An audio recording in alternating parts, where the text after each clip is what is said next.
Hai, masih bersama saya, Mr. G bicara. Tentu saja bicara tentang kebenaran berdasarkan fakta, data, dan realita. Teman-teman, putusan Hakim Banding Pengadilan Tinggi Agama Jakarta telah memutuskan Baim Wong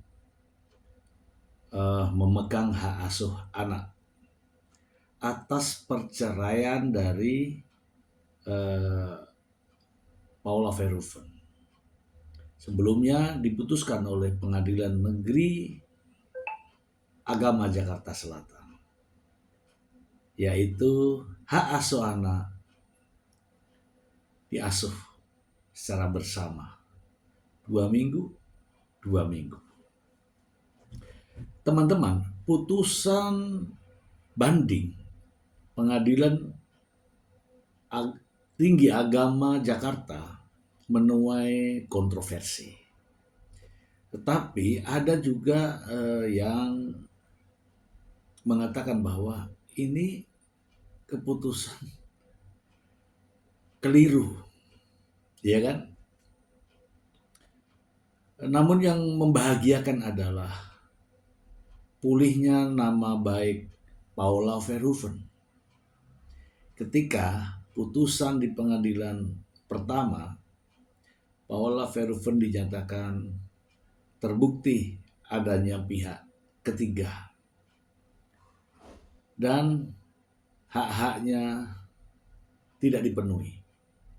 Sementara putusan banding mengabulkan permintaan Paula Verhoeven terkait dengan pengembalian nama baik, harkat, dan martabatnya, yaitu tudingan atas perselingkuhan, atas adanya orang ketiga, atas sebagai istri yang durhaka, dibatalkan. Inilah yang membuat motivasi semangat daripada Paula Verhoeven. Namun satu hal, yaitu putusan tentang hak asuh anak yang dijatuhkan kepada ayahnya, yaitu Baim Wong. Teman-teman, mungkin banyak menuai kontroversi, namun apalah daya ya, Paula sudah menerima,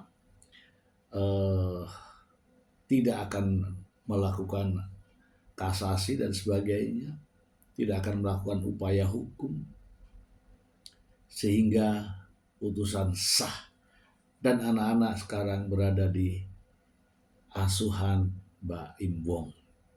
Namun demikian, ada yang patut dipertanyakan. Supaya ini tidak menjadi fitnah, teman-teman, saya ingin membacakan beritanya untuk Anda. Berikut ini. Dari Detik.com, hak asuh anak jatuh bukan ke Paula, Hotman Paris. Normalnya ibu diprioritaskan. Kita bacakan saja ya.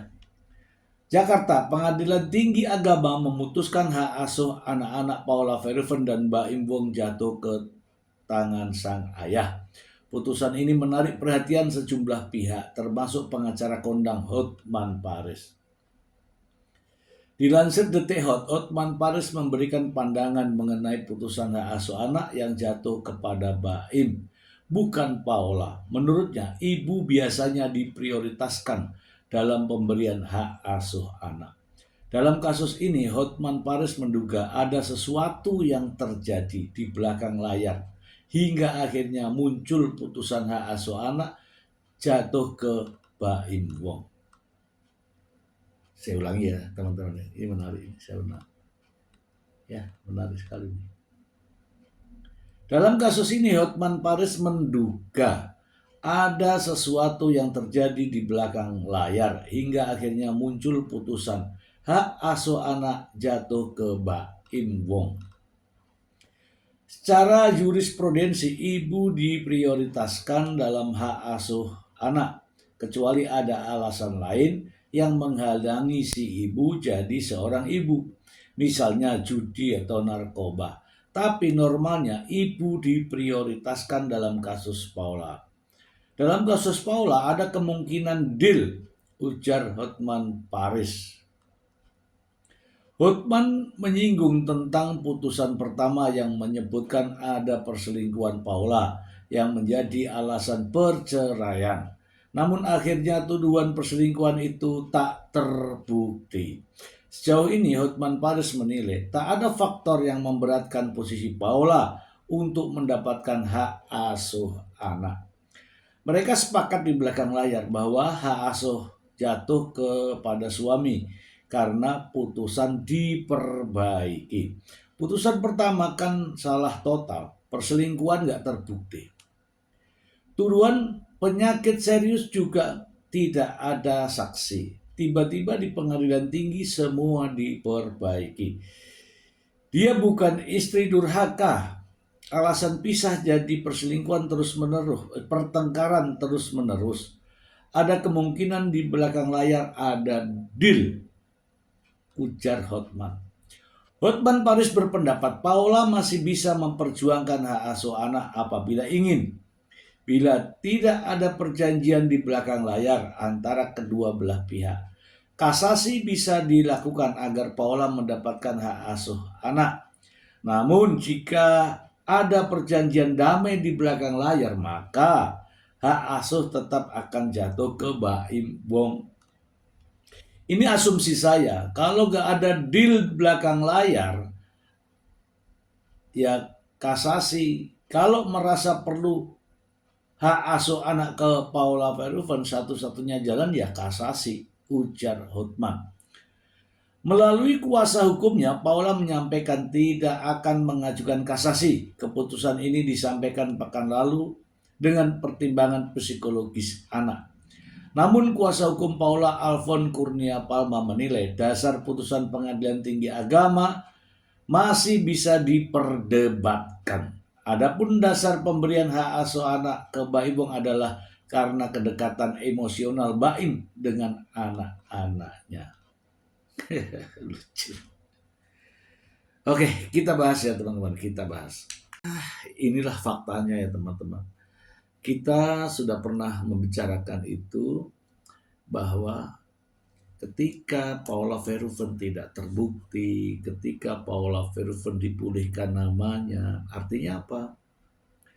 Artinya kita kembali ke ke kompilasi hukum Islam.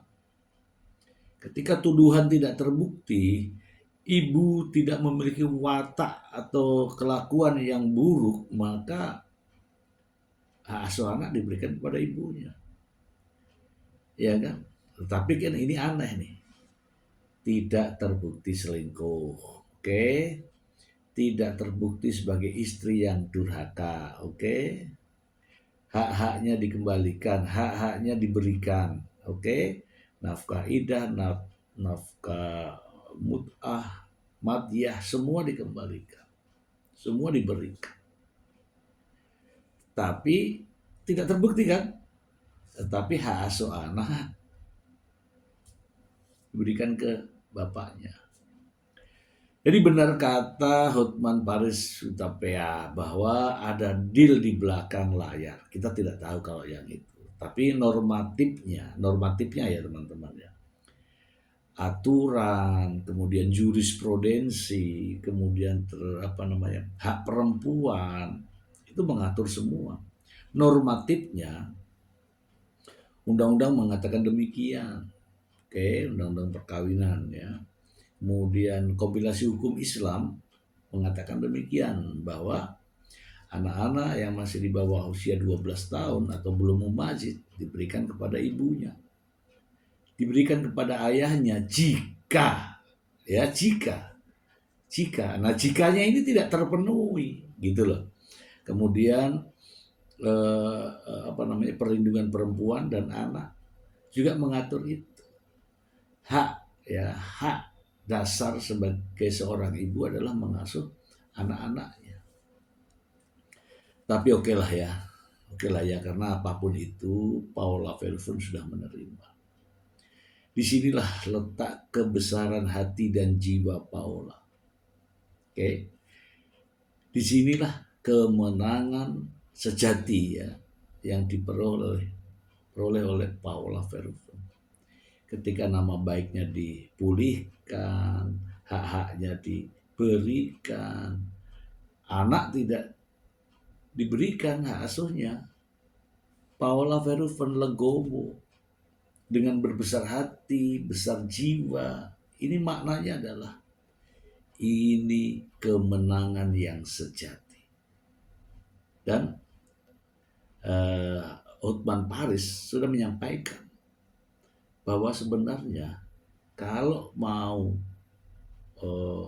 upaya hukum lagi, tentu saja Paula Verhoeven memiliki peluang besar untuk memperoleh yang diinginkan terkait dengan hak asuh anak.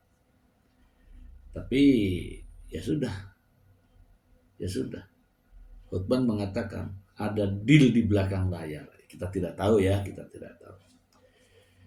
Dan semoga saja setelah semua ini berlalu tidak ada lagi berita-berita tentang keduanya terkait dengan sisi negatif.